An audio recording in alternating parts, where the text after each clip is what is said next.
बिस्मिल्लाहिर्रहमानिर्रहीम, अस्सलाम वालेकुम। आप देख रहे हैं प्रोग्राम कैपिटल व्यू। मैं हूं आपके साथ मुशल बुखारी। प्रोग्राम में हमारे साथ मौजूद है हमारे को एंकर शहजाद रज़ा। अस्सलाम वालेकुम, कैसे हैं आप शहजाद? खैरियत से?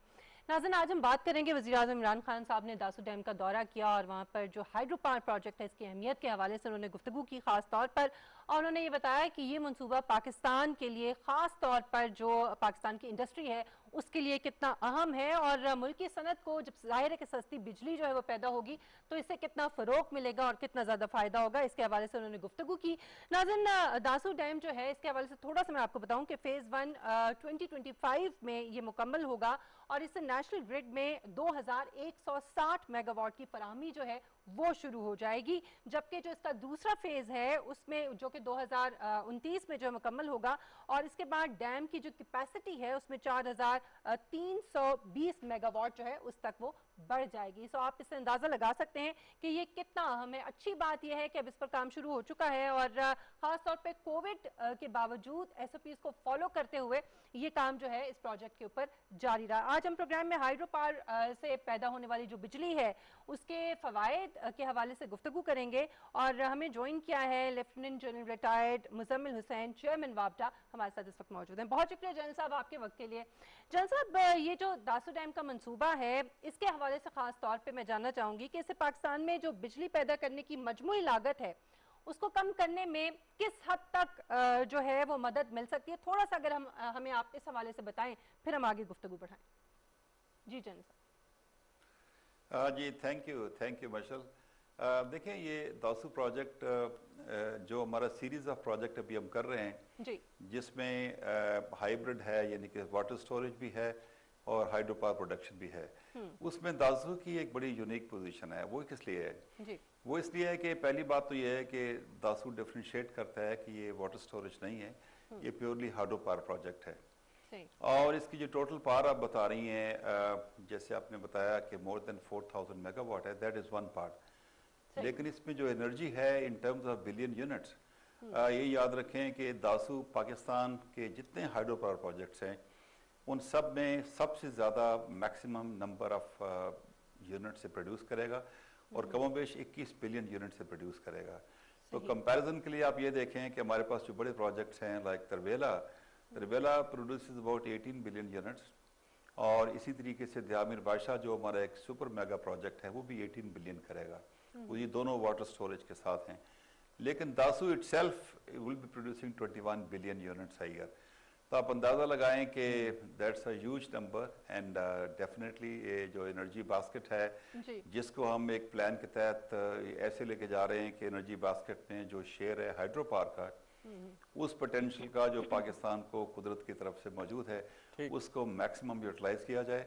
और हमारे जो प्रेजेंट अबाउट 30% कंट्रीब्यूशन है in the overall energy basket, उसको हम लेके जाना चाह रहे हैं 50% में। ठीक।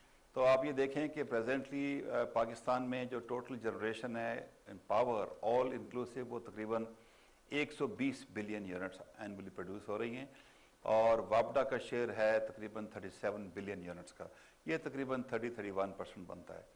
इस 30-31% को शेयर को आगे ले जाने के लिए दासू जो है वो बड़ा एक फिनोमिनल कंट्रीब्यूशन करेगा। Very right. जनरल साहब, एक सवाल ये है कि एक तो यकीनन ये बिजली पैदा करेगा, सस्ती बिजली पैदा करेगा, लेकिन इस मंसूबे से जो और फवायद हासिल हो रहे हैं, मिसाल के तौर पे एक खबर है, आप उसकी तस्वीर भी फरमा दें अगर फिगर थोड़ी सी आगे पीछे हो, कि तकरीबन 12 अरब रुपए की पेमेंट हुई उन लोगों को जिनकी ज़मीन हासिल की है इस डैम के प्रोजेक्ट के लिए। 3000 से ज़ायद लोगों को हमारा रोजगार मैसर आया है, और आगे भी यकीनन डैम के ऊपर जो काम होगा उसमें ये लोग जो है वो काम करेंगे, और स्किल डेवलपमेंट भी साथ साथ चल रही है। सो उसके साथ साथ इसके जो ऑक्सिलरी बेनिफिट्स हैं उस पर भी ज़रा रोशनी डाल दें। अजी शहजाद, जो बेनिफिट्स हैं वो तो मैचलेस हैं। मैं 2-3 फंडामेंटल इसके बेनिफिट्स आपको बताऊं कि प्रोजेक्ट शुरू होने से पहले ही हमने तकरीबन 33 बिलियन रुपीस जो है वो हमने लैंड कंपनसेशन में वहाँ के लोगों को दिया है, और इसके अलावा जो कॉन्फिडेंस बिल्डिंग मेजर्स के काम हैं उनकी बेपनाह फ़ैदियत है। अगर मैं गिनना शुरू करूँ तो काफ़ी वक्त लगेगा, लेकिन आप ये समझेंगे कमोबेश हम एक रोड बना रहे हैं राइट बैंक पे, वो तकरीबन 80 किलोमीटर लॉन्ग है जिसको हम राइट एक्सेस रोड कहते हैं। वो जितनी वैलीज हैं अक्रॉस द रिवर उन सबको कनेक्ट करेगी, और वो बड़ी एक मेजर चेंज लाएगी, sea change in the life of the people. उस रोड तकरीबन उसमें से 30% मुकम्मल हो चुकी है। इसके अलावा जो हम 17 बिलियन रुपीस वो इस्तेमाल कर रहे हैं, जिसमें एजुकेशन सेक्टर में पैसे हम लगा रहे हैं, जिसमें हेल्थ सेक्टर में लगा रहे हैं। आपको सुन के खुशी होगी कि हम वहाँ पे तरफ 45 स्कूल्स हैं जिनको हम अपग्रेड कर रहे हैं, जिसमें सोलराइजेशन कर रहे हैं, उनकी बिल्डिंग की अपग्रेडेशन कर रहे हैं और उनके सॉफ्टवेयर यानी कि हम उनके टीचर्स की ट्रेनिंग भी करा रहे हैं। लाइकवाइज हेल्थ सेक्टर्स में हम जो इनके बेसिक हेल्थ यूनिट्स हैं वो कंस्ट्रक्ट कर रहे हैं और हम इसके अलावा जो लोकल कैपेसिटी बिल्डिंग है लोगों की, उसमें वोकेशनल ट्रेनिंग जो है हमारा फोकस है।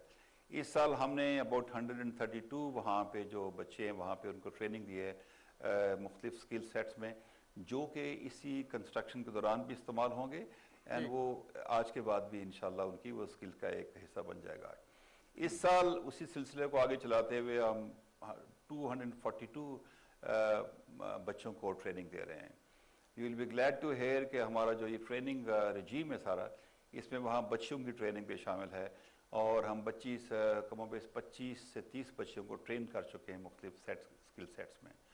तो हमारा जो फोकस है वो एजुकेशन है, हमारा फोकस वहाँ पे इनके हेल्थ सेक्टर है, हमारा फोकस वहाँ पे इनकी कैपेसिटी बिल्डिंग है। हमें तकरीबन जो है 7000 जो पेशेंट्स हैं हम उनको ट्रीट कर चुके हैं by A series of medical camps जो हम लगा रहे हैं। और वहाँ जो कोमिला में जो सिटी है वहाँ पे जो हमने एक लेडी डॉक्टर भी वहाँ पे पोस्ट की हुई है जो काफ़ी गाइड करती है। तो overall education sector, the health sector, the communication sector, capacity building सब के सब साइमल्टेनियसली अटैक हो रहे हैं। ठीक, जनरल साहब मोर इम्पोर्टेंट है कि प्रोजेक्ट ये बन जाता है उससे पहले। जी जनरल साहब, इसकी कॉस्ट बता दें और ये बताएं कि ये जितना भी पैसा होगा ये जनरेट कैसे होगा। हाँ देखिए, ये इसकी जो 2 फेजेस में हम इस प्रोजेक्ट को कर रहे हैं। जो फेज़ 1 या स्टेज 1 है, इसमें हमारा जो टोटल एक्सपेंडिचर है वो 510 बिलियन रुपीज़ आ रहा है। और जो सबसे एक अच्छी बात आप सुन के खुशी ये होगी कि इस प्रोजेक्ट में हम बिल्कुल जो गवर्नमेंट के ऊपर स्ट्रेन नहीं डाल रहे और कोई हम PSTP एलोकेशन इस प्रोजेक्ट के लिए गवर्नमेंट से नहीं मांग रहे हैं। इसमें वर्ल्ड बैंक हमें सपोर्ट कर रहा है, अबाउट 20% उनकी इसमें कंट्रीब्यूशन है और बाकी 80% जो है वो इंटायरली वापडा, जिसमें वापडा की इक्विटी भी शामिल है, वापडा का कमर्शियल फाइनेंसिंग भी शामिल है। और उस कमर्शियल फाइनेंसिंग में दोनों कंपोनेंट्स हैं, इसका फॉरेन करेंसी कंपोनेंट भी है, उसका डोमेस्टिक कंपोनेंट्स भी है। तो ये है एक सेल्फ जनरेशन, सेल्फ कैपेसिटी है वापडा की to do those mega projects of the hydro power, क्योंकि इनका जस्टेशन पीरियड भी ज़्यादा होता है, ये कैपिटल इंटेंसिव है। मैं इसी से आपको ये बताता चलूँ कि recently I am sure you are keeping a track of it कि वापडा is become the first parastatal in Pakistan जिन्होंने सक्सेसफुली अपना ग्रीन यूरो बॉन्ड लॉन्च किया है। उसकी अफादियत ये है कि 500 मिलियन की बेंच मार्किंग के लिए ये ओवर सब्सक्राइब हुआ और यूरोप की मार्केट में हमें $3 बिलियन भी ऑफर हुए। और इससे भी खुशी की बात यह है कि वापडा पाकिस्तान की एक पहली ऑटोनमस कंपनी है, इदारा है पाकिस्तान का, which is no listed on the London Stock Exchange. तो बेसिकली हमारा जो फाइनेंशियल मॉडल है वो बड़ा इनोवेटिव है और उसकी बेस लाइन ये है कि हम गवर्नमेंट PSTP एलोकेशन के ऊपर मिनिमम स्ट्रेन डालें इसको। तो 510 इसकी प्रोजेक्ट कॉस्ट है फेज़ 1 की और इसमें 12 बिलियन यूनिट्स प्रोड्यूस होंगे। वेरी राइट, वेरी ठीक है, ये बड़ी अच्छी अच्छी बातें आप बता रहे हैं, बड़ी खुशी की बात है जनरल साहब। लेकिन एक जसारत करूंगी, जो अभी सूरत हाल गुज़श्ता दिनों थोड़ी सी रही, अगर आप उसके ऊपर भी थोड़ा सा हमें बता दें। मौसम की वजह से मेरे ख्याल में सूरत हाल बेहतर हुई है लोड शेडिंग की, लेकिन गुज़श्ता दिनों काफ़ी मुश्किलात का सामना था। आगे आने वाले दिनों में गर्मी दोबारा बढ़ रही है, तो आपको ज़रा थोड़ा सा अगर हमें अपडेट कर दें और हमारे देखने वालों को भी कि अभी मज़ीद कितना उनको बर्दाश्त करना होगा इस लोड शेडिंग को। देखें, ये पावर सेक्टर इसको मैनेज कर रहा है, बट मैं थोड़ी सी 2-3 बुनियादी चीज़ें लोड शेडिंग और पार के हवाले से बता दूं। एक तो ये है कि जो क्लाइमेट चेंज एक ऐसी रियलिटी है जो अभी हमें एक्सेप्ट करनी पड़ेगी। लाइक जो टेम्परेचर्स हैं स्कर्दू में, नॉर्दर्न एरियाज में बड़ा फ्लक्चुएट करते रहे हैं। इस दफ़ा वहाँ काफ़ी लेट सर्दी रही और गर्मी वहाँ पे लेट आई, उस वजह से टेम्परेचर लेट रेज होने की वजह से जो पानी के इनफ्लोज थे वो काफ़ी कम हुए। और पिछले महीने आपने देखा कि पानी मंगला और तरबेला जो है वो मिनिमम फ्लोज पे चले गए थे। अब सूरत हाल बहुत बेहतर हो चुकी है, जहाँ पे हमारी पहले इनफ्लोज इंडस में 50-60,000 क्यूसिक्स थे, वो अब 160,000 क्यूसिक्स पे चले गए। तो हाइड्रो पावर की कंट्रीब्यूशन जो है वो हम तकरीबन we have cross the level of 7,000 megawatt, और अपनी कैपेसिटी को हम पिछले 2 साल से 6,900 से रेज करके हम इसको 9,200 तक ले जा चुके हैं। तो जैसे हाइड्रोलॉजी ये ठीक हो रही है तो होपफुली हाइड्रो पावर की जनरेशन 9,000 तक पे पहुंच जाएगी। दूसरा, ऑफ कोर्स आपको मालूम है कि जो हमारी इंडस्ट्री नीड्स हैं वो भी बढ़ रही हैं, और अच्छी खबर ये है कि हमारी इंडस्ट्री रिवाइव हुई है बड़े अरसे के बाद। तो वहाँ स्ट्रेन आया था, और वो स्ट्रेन एक तो प्रोडक्शन के लिहाज से था, बस उसमें कुछ कंस्ट्रेंट्स थे जो डिस्ट्रीब्यूशन और डिस्ट्रीब्यूशन और एवैक्यूएशन नेटवर्क के थे। I think ministry of power ने उसको मैनेज कर लिया है, तो होपफुली अब सिचुएशन कंट्रोल में रहेगी। जैन साहब, वापडा का शेयर आपने कहा तकरीबन जो है वो 30% के करीब है टोटल जो इस वक्त बिजली की पैदावार हो रही है मुल्क में और सार्फिन तक जाती है। वापडा ज्यादा बिजली बनाएगा, इसका मतलब है कि ज्यादा सस्ती बिजली ज्यादा सार्फिन को मैसर आएगी।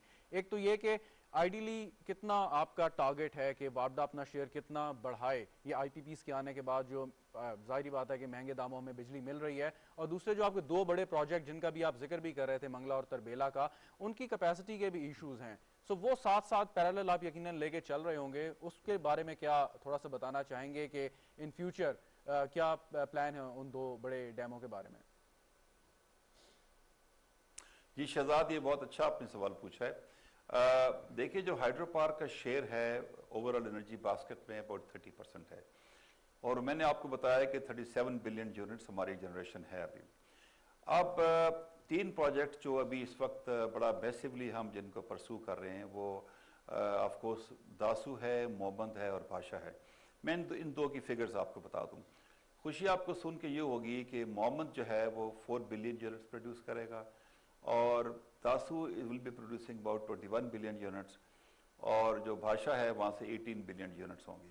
तो ये तीनों प्रोजेक्ट्स जो कंप्लीट होते हैं तो इसका मतलब है कि 43 बिलियन यूनिट्स एडिशन होती है। But time is a major factor. आप अंदाजा ये लगाएं कि बिटवीन नाउ एंड 2028 जो करंट हमारी 37 बिलियंस है, this will go up to 43 billions more. So that means it is more than about 110% increase. But आपको सही बेंचमार्किंग जो आती है 2025 में, 2025 में अल्लाह विलिंग हमारा जो दासू प्रोजेक्ट है इसका स्टेज 1 मुकम्मल होगा, और वो 12 बिलियन यूनिट्स प्रोड्यूस करेगा, और मोहम्मद होगा वो तकरीबन 4 बिलियन होगा। और इसके साथ साथ आपको खुशी ये होगी कि हम तरबेला 5 एक्सटेंशन भी शुरू कर रहे हैं, वो भी 2024 में मुकम्मल हो जाएगा। तो बाय 2025 हम कुछ 17-18 बिलियन यूनिट्स को इसमें शामिल कर देंगे। अब एज ऑफ टुडे वापडा की जो टोटल प्रोडक्शन कास्ट और जो हम इसको टैरिफ है वो सिर्फ 2 रुपये है, एज अगेंस्ट तो IPPs जहाँ से अब 14 और 16 रुपीज़ जाते हैं।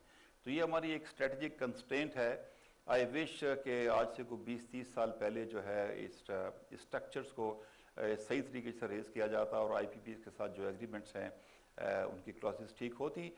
बट अल्लाह willing as we go farther कि हम 2025 तक 16-17 बिलियन ऐड करेंगे, और 3-4 साल उसके बाद हम अनदर अबाउट इसको रेस करके 43 होंगे।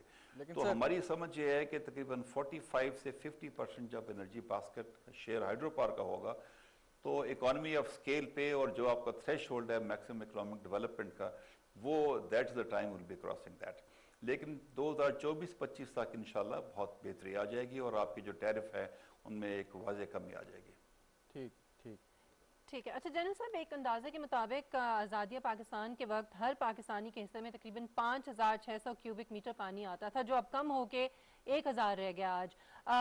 डैम की तामीर से जो पानी जमा करने की जो कैपेसिटी है, सलाहियत है, उसमें कितना इजाफा होगा, कितना फ़र्क पड़ेगा, थोड़ा सा ये भी बता दें। ये भी बड़ा अच्छा सवाल माशाल्लाह पूछ रही हैं कि देखें प्रैक्टिकली एनर्जी से ज़्यादा हमारा जो वाटर स्कैसिटी है वो बहुत बड़ा इशू है। इंटरनेशनली जो रिकग्नाइज्ड बेंचमार्किंग है वो अगर किसी मुल्क में 3000 क्यूबिक मीटर पर पर्सन हो तो वो कंट्री जो है वाटर शॉर्टेज में उसको कंसिडर किया जाएगा। अच्छा, 2000 पे आए तो वाटर स्ट्रेस में आ जाएगा, 1000 पे आए तो वाटर स्कैसिटी में आता है।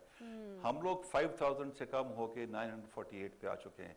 And if this trends continue और हम अपने रिसोर्स को मैनेज ना करें तो हम अगर 500 तक पहुंचते हैं तो वो फिर एब्सोल्यूट इनसिक्योरिटी में आता है। लेकिन अल्हम्दुलिल्लाह गुड न्यूज़ ये है कि जो हमारे दोनों प्रोजेक्ट्स हैं जिसमें द्यामिर बादशाह भी शामिल है, जिसमें हमारा मोहम्मद भी शामिल है, और छोटे प्रोजेक्ट्स सिंध में हमारा नई गाज शामिल है, कुरम तंगी मीरान में शामिल है, और नौलंग जो बलूचिस्तान में शामिल है।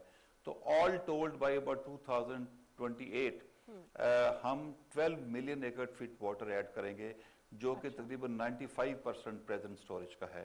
आई एम श्योर आपको मालूम है कि आज अगर 145 मिलियन एकड़ फीट वाटर सालाना में मिलता है तो जो स्टोरेज है that is only 13.24 million acre feet.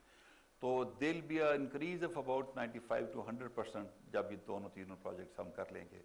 और उसकी वजह से जो आपके millions of acres of land है वो अंडर इरिगेशन आएगी, आपका एक्वाफायर ठीक बनेगा, और एग्रीकल्चर जो है उसमें एक बड़ी फिनोमिनल मेजर डेवलपमेंट होगी। तो एनर्जी के साथ साथ जो हमारा फोकस है कि वाटर स्टोरेज पे बहुत ज़्यादा है, और हमने इसी सीक्वेंस के साथ जो जितने प्रोजेक्ट्स हैं उनके टाइमिंग्स किए हुए हैं कि वी हैव द्यामिर बादशाह एंड मोहम्मद जो वाटर स्टोरेजेस हैं, इसके साथ हम दासू और तरबेला 5 को कर रहे हैं जो दोनों हाइड्रो पावर प्रोजेक्ट्स हैं, रन ऑफ रिवर के हैं। तो we are actually sequencing all these project in the same engineering sequence. हमारे पास जो और प्रोजेक्ट करने के हैं वो श्योक है और स्कर्दू है जहाँ पे स्टोरेज और पावर दोनों हैं। फिर इन बिटवीन हमारे पास इंडस कैस्केट पे पटन एंड थाकोट हैं जो हाइड्रो पावर हैं, एंड जो कालाबाग है वो स्टोरेज और पावर दोनों शामिल हैं। तो आपका सवाल बड़ा अच्छा था कि वाटर स्टोरेज में क्या इंप्रूवमेंट आएगी, तो that be about 100% in like 7 to 8 years। ठीक जनरल साहब, ये बड़ी अच्छी बात है ये जो नए मंसूबे और सस्ती बिजली मैसर आएगी, लेकिन जो बिजली ज़ाया हो जाती है, जो हमारे लाइन लॉसेज हैं, उस पे के बारे में ज़रा थोड़ा बताएं कि क्या उस पर स्ट्रैटेजी है, किस तरीके से वो कम करेंगे। और यही सुनने में आता है कि उसका बोझ सार्फिन पे पड़ जाता है। और सेकेंडली जब आप बड़े प्रोजेक्ट की बात करते हैं तो एक बहुत बड़ा एक प्रोजेक्ट था, अब तो लोग उसका नाम भी नहीं लेते, तो वो अब समझें कि मुकम्मल तौर पर शेल्फ हो गया, अब उसका मतलब जिक्र भी करना बिल्कुल बेकार है। हाँ नहीं, ये दोनों सवाल आपके डिफरेंट हैं। फर्स्ट क्वेश्चन तो ये है कि ये आपकी जो लाइन लॉसेस हैं या जो आपकी लेस रिकवरीज हैं उनका तल्लक गवर्नेंस से है। तो गवर्नेंस इम्प्रूव करनी पड़ेगी आपको आपको आपको प्रोविंसेस की गवर्नमेंट इम्प्रूव होगी और जो डिस्कोस परफॉर्म करेंगी तो फिर आपके लाइन लॉसेस टेक्निकल लॉसेस कम होंगे तो इम्प्रूवमेंट होगी, एंड देन ऑफ कोर्स आपकी रिकवरीज भी ठीक होनी चाहिए। तो ये basically it's a question of the governance. दूसरा आप कालाबाग के हवाले से कर रहे हैं, तो कालाबाग टेक्निकली एक बहुत यूज़फुल प्रोजेक्ट है पाकिस्तान के लिए, और लेकिन मैं समझता हूँ कि इसके लिए पॉलिटिकल कंसेंसस बहुत ज़रूरी है, और मुझे पूरा यकीन है कि प्रोविंसेस और फेडरेशन मिल के उन पर बातचीत करके कंसेंसस डेवलप कर सकते हैं, और we are all set to go whenever there is a consensus. और वो हमारे लिए अनअवॉइडेबल प्रोजेक्ट्स है, वो कभी न कभी हमें करना लेकिन पड़ेगा। फ़र्क क्या पड़े अगर फ़र्ज़ करें इस वक्त कालाबाग डैम बन चुका होता या बन जाए, तो क्या फ़र्क पड़ेगा इस वक्त पाकिस्तान की माशी सूरत हाल में? कालाबाग डैम देखिए अगर बना होता तो पाकिस्तान में आज लेवल ऑफ इकोनॉमिक डेवलपमेंट बहुत डिफरेंट होता, और वाटर शॉर्टेजेस की वजह से जो इंट्रा प्रोविंस और इंटर प्रोविंस डिस्प्यूट है वो बिल्कुल ना होते, और इकॉनमी जो आपकी है उसकी फाउंडेशन पाकिस्तान में एग्रीकल्चर है, एग्रीकल्चर सोसाइटी है। तो आई विश हमको आज से 15-20 साल पहले अगर कालाबाग डैम बना चुके होते तो पाकिस्तान किसी और जगह खड़ा होता। ठीक ठीक। अच्छा जनरल साहब, पूरी दुनिया में हम देखते हैं कि छोटे छोटे डैम्स जो हैं वो बनाए जाते हैं, और पाकिस्तान में भी बहुत से लोग जो हैं वो इस मॉडल की बात करते हैं कि पाकिस्तान में भी छोटे डैम्स बनाए जाने चाहिए। लेकिन पाकिस्तान के दरियाओं को देखते हुए, बरसात में पानी के बहाव को देखते हुए, आप समझते हैं कि ये प्रैक्टिकली ठीक है पाकिस्तान के लिए, या ये बड़े हाइड्रो पावर प्रोजेक्ट्स और बड़े डैम्स जो हैं वो ज़्यादा ज़रूरी हैं? हाँ देखिए, ये ऑल इंक्लूसिव है, मिशल ये दोनों काम आपको करने चाहिए। जो छोटे डैम्स हैं उनकी इफादियत ये है कि ऑफ कोर्स जो चेक डैम्स अब प्रोविंसेस में बनाते हैं, चाहे पंजाब है, सिंध है, या बलूचिस्तान है, या केपी है, उनकी इफादियत ये है कि मुख्तलिफ इलाके में छोटे डैम बनाने से आपका एक्वाफर जो है वो इम्प्रूव होता है, और अब उसमें ऑफ कोर्स इसकी एग्रीकल्चर डेवलपमेंट भी होती है।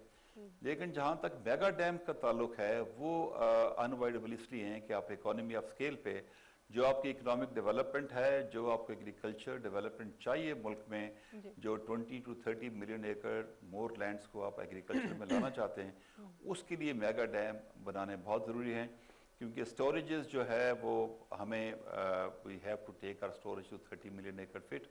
जब 30 मिलियन एकड़ फीट आपकी वाटर स्टोरेज हो और आपका हाइड्रो पावर का शेयर बास्केट में अबाउट 50% हो, तो that's a kind of a mix we are looking at. तो उसके लिए सुपर मेगा डैम जो हैं वो बहुत ज़रूरी है।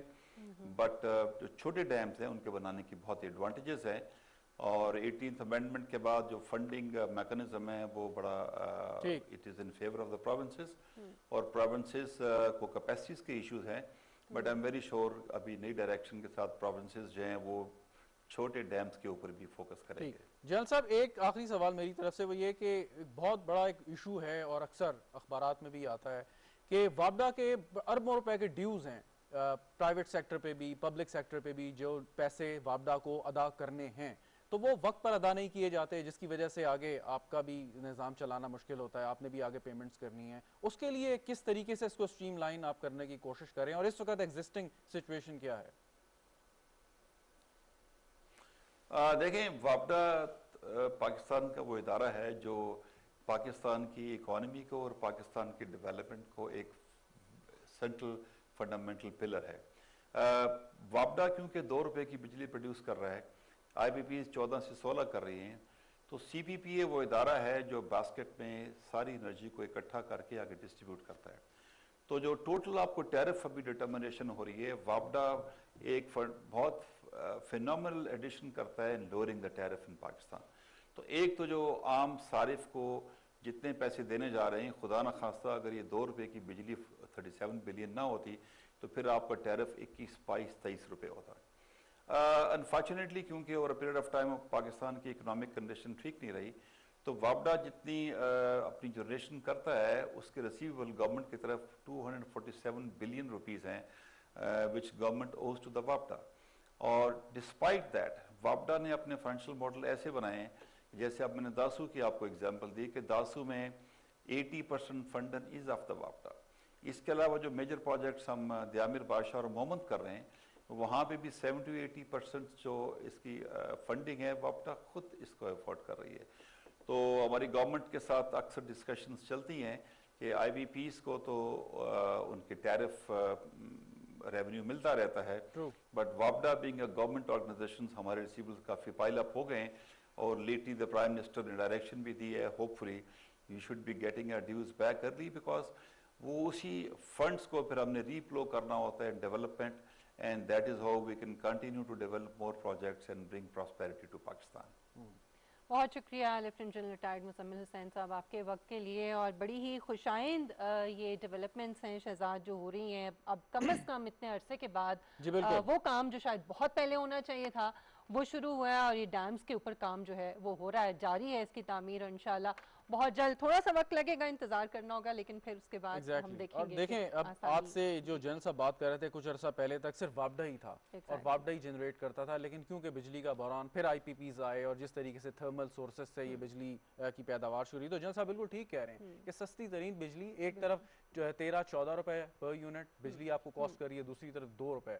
सो अंदाजा लगाइए कि अगर वो जिस बड़े डैम की बात कर रहे थे और बाकी डैम बन जाते हैं, तो टैरिफ में कितनी कमी इस वक्त आ सकती है हमारे। और आपने बिल्कुल अच्छा एक सवाल किया कि पानी की कमी, कि जो इस वक्त हमारी हम जो है वो बिल्कुल स्कैरसिटी लेवल से भी नीचे हैं, 1000 से भी क्यूबिक मीटर से भी नीचे हैं, तो वो कितना बड़ा अहम सवाल है कि ये डैम्स की वजह से। और ये जो दासू डैम वजीर आजम साहब आज गए हैं, ये वो इलाका है जो पसमानदा तरीन इलाकों में शुमार है। खैबर पख्तूनख्वा के पसमानदा इलाकों को इससे कितना फायदा होगा, पसमानदा इलाकों को फायदा होगा, तो ये बड़ी अच्छी बात है कि जो अरबों रुपए जमीन की मद में लोगों को दिए गए हैं, और पानी जिस तरह से जाया हो जाता है फ्लड्स की सूरत में, आप देखें ना कि वो जमा होगा। So it's a win-win. Exactly. Exactly और हम उम्मीद करते हैं कि इंशाल्लाह ये जल्द अज जल्द मुकम्मल हो ताकि हमारी जो इंडस्ट्री है और हमारी जो ज़राअत है उसको भी फ़ायदा और बिजली का जो मसला है वो तो हल होगा ही।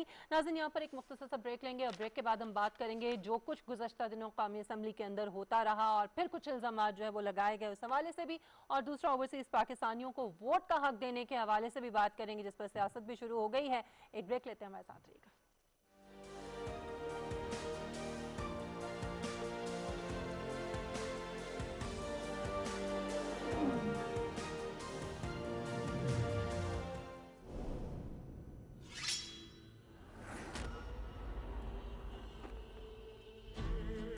हमारा मकसद निजाम इलाही को दुनिया के तूल और अर्ज में फैलाना है। इस मकसद में शहीद होंगे या फिर गाजी कहलाएंगे। तुमने इस मकाम को इस्लाम का शहर बनाकर बहुत उम्दा काम किया। हम अपने कबीले की हिफाजत को यकीनी बनाने और उनके गाजी बनकर लौटने की दुआ कर सकते हैं। तो फिर एक ही जगह बची है जहां मर्दुल को मौत की नींद सुला सकते हैं। ये मकतूब अमीर सादतिन की मौत का फरमान है। मेरे प्यारे दोस्त, खड़े हो जाओ। तलवार के जोर पर सब कुछ फतह किया जा सकता है, लेकिन असल फतह कौम की तश्कील है।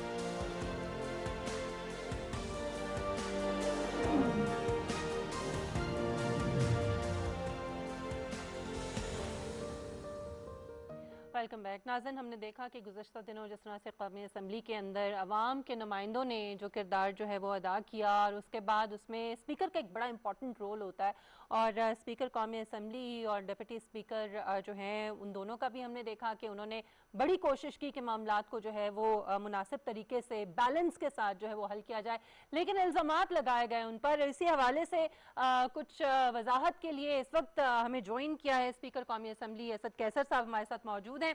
बहुत शुक्रिया असद कैसर साहब आपके वक्त के लिए।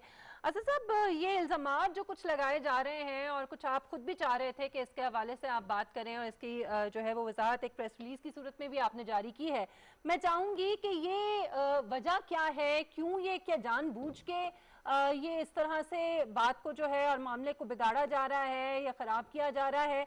मैं थोड़ा सा, क्योंकि हमने माजी में देखा है कि थोड़ी सी बायस्डनेस होती है, थोड़ा सा जो है तरफदारी की जाती है अपनी जमात की, जो कि नहीं की जानी चाहिए स्पीकर की तरफ से। आप क्या कहना चाहेंगे? अच्छा, देखिए, सबसे पहले तो बात यह है कि ये जो मीडिया में मुख्तलिफ रिपोर्टिंग चल रही है, मुख्तलिफ स्पीकर जो है ना जी कह रहे हैं कि पूरी दुनिया देख रही है, स्पीकर नहीं देख रहा। ये बिल्कुल वो एक दूसरे एंगल से इसको देखते हैं। नंबर वन ये है कि बिल्कुल मैंने सब कुछ देखा है, वो जो दिखा रहे हैं बिल्कुल ठीक दिखा रहे हैं। ये नहीं है कि मैंने ये नहीं देखा है। मैंने दो स्टेप्स लेने हैं। नंबर वन ये कि वो लोग जिन्होंने ये सारा माहौल, एटमॉस्फेयर क्रिएट किया था, वो ये स्टाफ लोग, उसके खिलाफ मैंने पहला एक्शन किया। दूसरा जो है उसके खिलाफ भी मैं एक्शन दे रहा था, लेकिन ये जो असेंबली की प्रोसीडिंग थी ये उस वक्त हुई जब असेंबली की प्रोसीडिंग बंद हो गई थी और आपस में झगड़ा शुरू हो गया। उसके लिए मैंने सबको वो देने थे, लेटर्स देने थे, एक्सप्लेनेशन देनी थी, एक्सप्लेनेशन कॉल कर दी थी। तो उस दौरान अपोजिशन ने मुतालिबा किया कि ये जो आप कर रहे हैं ये सारा हम चाह रहे हैं कि कमेटी बने और वो एग्जामिन करे कि जो जो वीडियोस हैं वो सारे एग्जामिन करे, जो भी इसमें आए उसी कमेटी की रिकमेंडेशन पे फिर जो है ना स्पीकर एक्शन ले। मैंने कहा ठीक है, क्योंकि मैंने जो उसकी डिमांड थी कि एक कमेटी हो और वो कमेटी जो है ना वीडियो को देख के स्पीकर को रिकमेंडेशन दे, तो इसकी वजह से मैंने अपना एक्शन रोक दिया। लेकिन फिर अपोजिशन ने अपने नाम नहीं दी और बीच में अच्छा हुआ कि एक अंडरस्टैंडिंग बन गई, एक मामला तय हो गया और दोनों साइड से जो है ना लोग बैठ गए, एक सिचुएशन को समझ गए कि हाँ ये जो हुआ है गलत हुआ है। दोनों साइड से एहसास पैदा हो गया। तो अभी हमने एक तय किया कि हम एक कमेटी बना रहे हैं और वो जो आइंदा के लिए जो भी इस किस्म वाकयात अल्लाह ना करे नहीं होगा इंशाल्लाह, लेकिन अगर कोई हो तो एक कमेटी बना रहे हैं ताकि हम परमानेंट इसका सोल्यूशन निकालें। ठीक, स्पीकर साहब, ये जो असेंबली में हुआ अफसोसनाक था, नहीं होना चाहिए था, लेकिन हम देखते हैं कि दुनिया भर में बहुत से ऐसे ममालिक हैं जो तरक्की याफ्ता हैं, जहाँ जमहूरियत की जड़ें काफ़ी मजबूत हैं, वहाँ भी ऐसे मनाजिर देखने को मिलते हैं। तो एक तो ये कि जाहिर है कि जब लोगों में आपस में सियासी मुखालफत होती है, लेकिन ये पाकिस्तान जैसे मुल्क में जहाँ पे बड़ा रख रखाव वाला माहौल था, इज्जत की जाती थी, ये पिछले चंद साल में आपने भी नोटिस किया होगा, ये इतनी तलखी कैसे बढ़ गई? देखिए, ये बात बिल्कुल लम्हे फिक्रिया है कि पार्लियामेंट का हुस्न ये होता है कि इसमें खुल की डिबेट होती है, एक दूसरे की नुक्ते नज़र को समझा जाता है, सुना जाता है और फिर अपना नुक्ते नज़र दिया जाता है। ये लाजमी नहीं कि एक दूसरे के नुक्ते नज़र से इत्तेफाक किया जाए, लेकिन ये एक हुस्न होता है और शुक्र अल्हम्दुलिल्लाह मैं ये इस पर खुश हूँ कि ये नाखुशगवार वाक़ के बावजूद एक डिस्कशन का माहौल पैदा हो गया, डिबेट शुरू हो गई है। जो एक गलती हुई थी सब ने इसका एहसास कर लिया। मैं नहीं कहता कि ये नहीं हुआ, ये जो कुछ हुआ कोई इसको जो है ना दिशूर शहरी पे इसको जायज नहीं समझता, सब इसको जो है ना मजम्मत करते हैं। मैंने मुसलसल इसको मजम्मत की है, लेकिन ये खुश आइन है कि आगे के लिए एक माहौल बन गया है और डिबेट शुरू हो गई है जो कि आप देख रहे हैं और आप इसको कवर कर रहे हैं।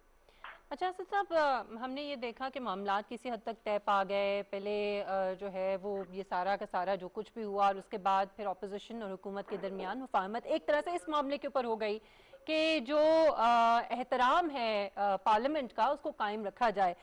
तो फिर उसके बावजूद ये इस किस्म की बातें और आपके खिलाफ इस तरह के इल्जामात, ये क्या सोची समझे तरीके से हो रहा है? ये चाहती है ऑपोजिशन के मामलात इसी तरह से चलते रहें, दोबारा से कुछ ऐसा हो असेंबली के अंदर कि असल कार्रवाई और असल जो अवाम के मसाइल हैं उनके ऊपर बात ना हो सके, तवज्जो हट जाए?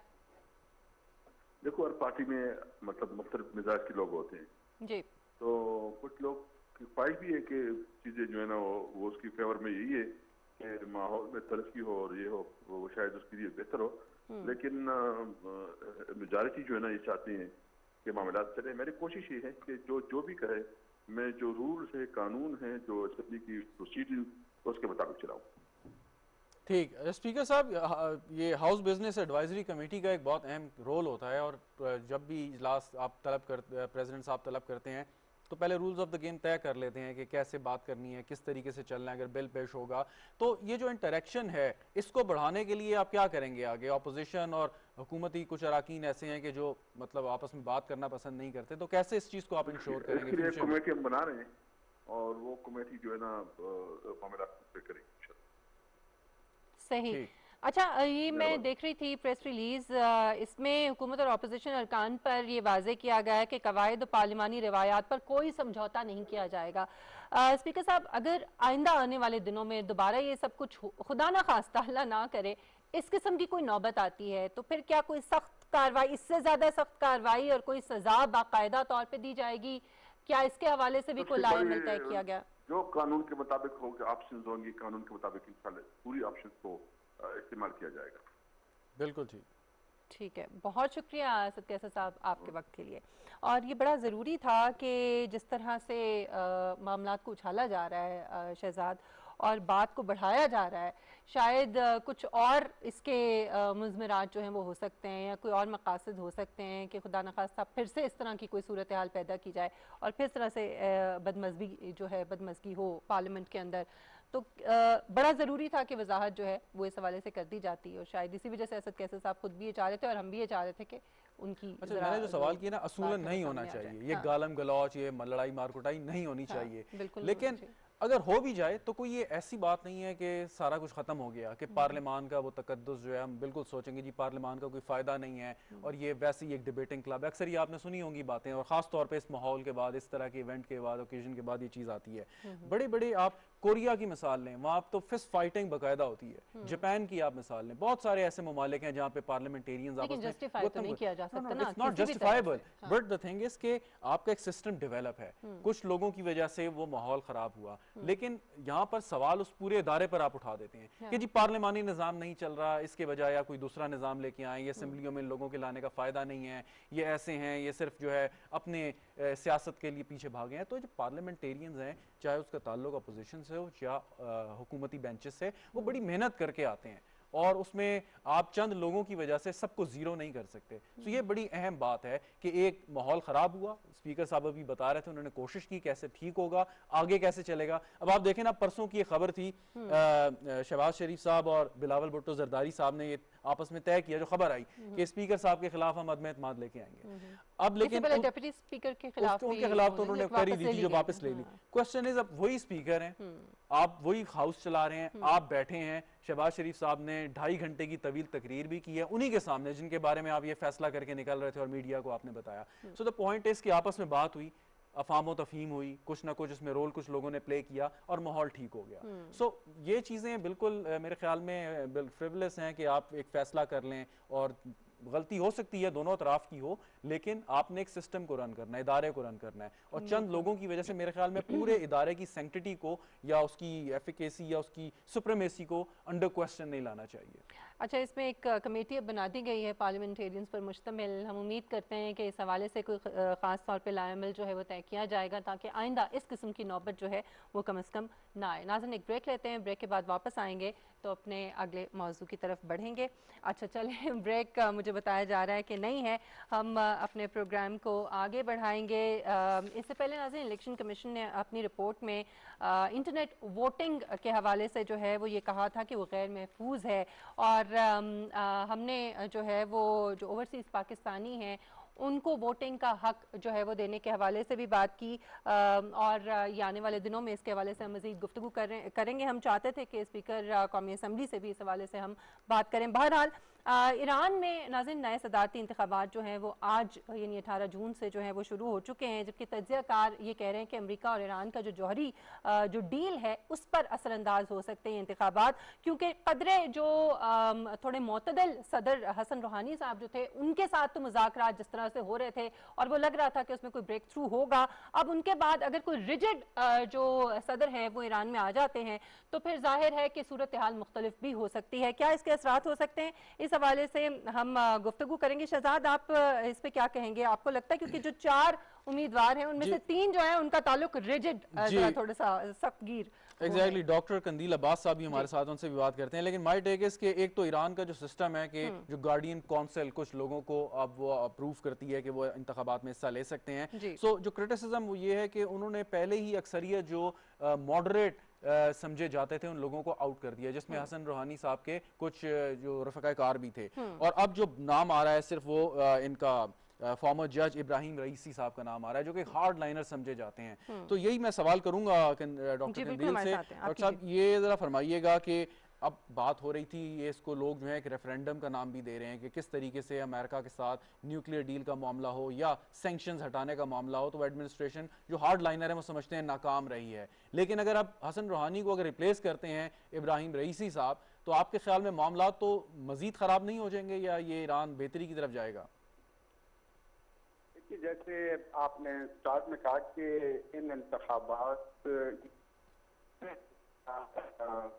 की फॉरेन पॉलिसी पे पड़ेगा या अमेरिका के साथ जो डील है ईरान की उस पर क्या असर पड़ेगा। मैं उससे पहले ये कहना चाहूँगा कि जो JCPOA यानी joint comprehensive plan of action है, मेरा ख्याल है कि उसमें अमेरिकन जो पॉलिटिक्स थी उसने पहले डायरेक्ट इम्पेक्ट किया है ईरान के पॉलिटिकल एनवायरनमेंट को, इसलिए कि हसन रूहानी की एक बहुत बड़ी अचीवमेंट कंसिडर हो रही थी जो उन्होंने वेस्ट के साथ और अमेरिका के साथ एक न्यूक्लियर डील की, और इस डील को उनकी अचीवमेंट की बेस पर यह समझा जा रहा था कि जो ये नेक्स्ट टर्म आएगी इसमें भी मॉडरेट या रिफॉर्मिस्ट वोट ले जाएंगे। लेकिन डोनाल्ड ट्रंप ने जब यूनिलैटरल विड्रॉल किया इस डील में से, तो जो सख्त मौक़िफ़ रखने वाले लोग हैं, जो लीडरशिप है, उसके मौक़िफ़ को ज़्यादा पॉपुलैरिटी मिली, और उन्होंने कहा कि हम पहले ही कह रहे थे कि अमेरिका धोखा देगा और उसके साथ डील नहीं करनी चाहिए, गुफ्तगू नहीं करनी चाहिए। तो एकदम ईरान के अंदर जो सियासी इन्वायरमेंट है वो चेंज हुआ, और जो सारा इन्वायरमेंट जो मॉडरेट थे उनके फेवर में बना हुआ एकदम चेंज हुआ, और इस वक्त हम देख रहे हैं कि इब्राहिम रईसी की फेवर में सारा बन गया। और इस वक्त इसके बावजूद कि रिफॉर्मिस्ट में से एक कैंडिडेट है और 3 कैंडिडेट जो हैं वो हार्ड लाइनर्स हैं, लेकिन इसके बावजूद जो पॉलिटिकल इन्वायरमेंट है वो हार्ड लाइनर्स की फेवर में जा रहा है, और ठीक। मैं समझता हूँ कि अगर इब्राहिम रईसी इलेक्शन जीत जाते हैं तो अमेरिका को ज्यादा सख्त हालात का सामना करना पड़ेगा, क्योंकि अब जो ईरान को थोड़ी सी कंसेशन देना भी चाह रहा था अमेरिका को, अब वो कंसेशन भी मुमकिन नहीं हो। अच्छा कंदील साहब, एक तरफ अमेरिका जो है वो ईरान के जौहरी प्रोग्राम पर नज़र रखना चाहता है, जिसके लिए वो ये समझता है कि ये डील हो जानी चाहिए। दूसरी तरफ जो सैंक्शंस हैं, क्या आप नहीं समझते कि अब उनसे जाहिर है वहाँ के अवाम जो हैं वो इतने अरसे से सैंक्शंस जारी हैं, वो तंग हैं, वो भी ये चाहते हैं कि सैंक्शंस ख़त्म हो। तो ये दोनों चीज़ें सामने रखते हुए क्या जो फॉरेन पॉलिसी है ईरान की, वो चाहे रिजिड भी कोई सदर जो है वो मुंतखब हो जाते हैं, तो वो क्या वही नहीं रहेगी या वो तब्दीली आएगी उसमें? देखिए, बात यह कि ये बड़ा गोल्डन चांस था अमेरिका के लिए। जब जो बाइडेन आए तो उनकी जो टीम थी उनका ख्याल ये था कि ईरान के इलेक्शन से पहले पहले ईरान के साथ दोबारा डील हो जानी चाहिए और JCPOA को रिवाइव कर लेना चाहिए, ताकि ईरान में जो रिफॉर्मिस्ट हैं उनकी कंटिन्यूटी रहे और हार्ड लाइनर्स ना आ सकें। लेकिन जाहिर है कि उन्होंने भी कोई फेवरेबल ऐसा स्टेप नहीं लिया कि ये फाइनल रिजल्ट तक पहुंच सकते उनके डायलॉग ईरान के साथ, और उनको इंतजार अब करना पड़ा कि ये इलेक्शन हो जाए तो उसके बाद वो कोई फाइनल डिसीजन लें। इसी की वजह से मैं समझता हूँ ये फेवर मिल गई है हार्ड लाइनर्स को। जहाँ तक ईरान के ऊपर दबाव की बात है, मैं समझता हूँ कि इससे पहले तक तो वो दबाव बहुत ज्यादा असरअंदाज हो रहा था, और यही वजह थी कि जो ईरान के साथ डील थी, ईरान के अवाम उसको अपने लिए एक बहुत पॉजिटिव चीज, लेकिन अब खतरे में पड़ चुकी है। लेकिन इसका एक अल्टरनेट भी आ गया कि चाइना $100 मिलियन के साथ ईरान पहुंच के $400 बिलियन के साथ ईरान आ गया, और दूसरी तरफ रशिया सपोर्ट कर रहा है रीजनल पॉलिटिक्स में, सीरिया में, यमन में और जगहों पे। तो अब एक ईरान को ऐसा समझे कि उम्मीद की किरण नजर आई है कि अब दोबारा वो अपना। डॉक्टर कंदील, एक सवाल है कि यहाँ पे ईरान में एक मॉडरेट लीडरशिप थी, वहां पर डोनाल्ड ट्रंप जो है वो सदर बन गया, वो मामला खराब हो गया। अब ईरान में वहां पे जो बाइडेन आए हैं जो मतलब कदरे बेहतर समझे जा रहे हैं, और यहाँ पर हार्ड लाइनर्स आ जाएंगे, तो ये तो फिर मामला जो सोल्यूशन की तरफ जा सकता था वो तो मुश्किल है जाना। अगर मतलब कोई मॉडरेट ईरान में होता वहां पे जो बाइडेन, तो फिर हम एक्सपेक्ट कर सकते थे कि ये सैंक्शंस भी हटने का इम्कान पैदा हो जाता या न्यूक्लियर डील जो है वो रिवाइव हो जाती। बिल्कुल ठीक कहा आपने। अगर जो बाइडेन जल्दी स्टेप ले लेते और जल्दी कोई एक कंक्लूजन आ जाता JCPOA का, तो फिर मैं समझता हूँ कि बहुत ज्यादा कंपेटिबिलिटी बन जाती। लेकिन मैं ये समझता हूँ कि ईरान में हार्ड लाइनर्स आए या मॉडरेट आए, जो कोर डिसीजन मेकिंग है वो सुप्रीम लीडर की मर्जी के बगैर नहीं हो सकती वहां पे। और ईरान का जो न्यूक्लियर प्रोग्राम है उसके बारे में समझता हूँ कि ईरान का डिसीजन दिया है कि वो ठीक सही। अच्छा डॉक्टर साहब, जी ठीक। डॉक्टर साहब, सऊदी अरब के साथ ईरान के जो ताल्लुकात हैं उनके हवाले से भी हम सुन रहे थे कि कुछ बेहतरी की तरफ जा रहे हैं मामला। पाकिस्तान का इसमें बड़ा किरदार था, और ख़ास तौर पे हसन रूहानी साहब के होते हुए, क्योंकि एतदाल पसंद वो सदर हैं, तो शायद दोनों तरफ से रिस्पांस जो है ईरान की तरफ से ख़ास तौर पे रिस्पांस बड़ा पॉजिटिव था। अब आप समझते हैं कि जो नई तब्दीली होगी उसके बाद कुछ इस बात के ऊपर भी असर पड़ेगा, या ये पॉजिटिव रिस्पांस जो है इसी तरह से हम देखेंगे? मेरे ख्याल में इस वक्त हमारे साथ मौजूद नहीं है शहजाद। ये भी बड़ा अच्छा होता कि ईरान और सऊदी अरब के अगर ताल्लुकात जो है वो बेहतर हो जाएं और इस्लामिक जो कंट्रीज़ हैं वो यूनाइटेड हो जाएं। ये ख्वाब है जो शर्मिंदा ताबीर हो जाए तो बड़ी अच्छी बात है, लेकिन ये जो तब्दीली है एक बड़ी तब्दीली होगी। सो आप समझते हैं कि कोई असर? देखिए, एक बात डॉक्टर कंदील ने बड़ी सही की कि चाहे मॉडरेट लीडरशिप आए या कंजर्वेटिव आए या अल्ट्रा कंजर्वेटिव आए, वहाँ पे जो अल्टीमेट जो डिसीजन मेकिंग पावर है या पॉलिसी है वो सुप्रीम लीडर की है। और 1971 की रेवोल्यूशन के बाद वहाँ पर बहुत सारे आपके वहाँ पे प्रेसिडेंट्स आए हैं, लेकिन जो आपके सुप्रीम लीडर या उस गार्डियन काउंसिल की एक पॉलिसी डायरेक्टिव है उसको आप इग्नोर नहीं कर सकते।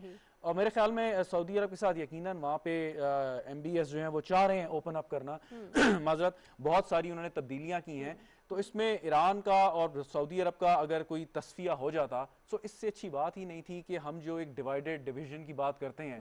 सो मेन मसला तो ईरान और सऊदी अरब ही का हमें नजर आता है। अगर वो हल हो जाए तो फिर क्या मसला रह जाता है। और लेकिन जो पाकिस्तान के लिए बेहतर चीज है कि इस वक्त ईरान हमारा सबसे बड़ा ट्रेडिंग पार्टनर बन सकता है। चाइना के साथ हम रिसिपिएंट एंड पे हैं, भारत के साथ हम ट्रेड नहीं करते, अफगानिस्तान में शायद उतनी कैपेसिटी नहीं है इस वक्त, तो ईरान ले दे के बचता है कि जिसके जरिए हम बात कर सकते हैं। और वो जो पाइपलाइन का प्रोजेक्ट है, वो जो रुका हुआ है, वो हमारी एनर्जी नीड्स को पूरा कर सकता है। तो हमारी भी यही कोशिश होनी चाहिए कि हम अपने गुड ऑफिसेज या डिप्लोमेटिक जो भी हमारे चैनल्स हैं उनको इस्तेमाल करते हुए कोई भी लीडरशिप आए, कोई भी लीडरशिप आए, लेकिन बात यही की जाए कि चीजों को आपने आगे लेके चलना है। Iran is a responsible country और यही हमने बावर कराने की कोशिश करनी है एज अ रिस्पांसिबल नेबर के तौर पे। वैसे जो आप बात कर रहे हैं सुप्रीम लीडर आयतुल्लाह खामनाई के हाथ में जो है वो मामला ज्यादा होते हैं, तो फिर तो ज्यादा फर्क नहीं पड़ना चाहिए इस तब्दीली के बाद। जी, ज्यादा फर्क नहीं पड़ना चाहिए, लेकिन क्योंकि ईरान का पॉलिटिकल सिस्टम ऐसा है कि वो जिन लोगों को अपने लिए थ्रेट समझते हैं उनको पहले ही काट देते हैं। कि इस वक्त उन्होंने जो काम किया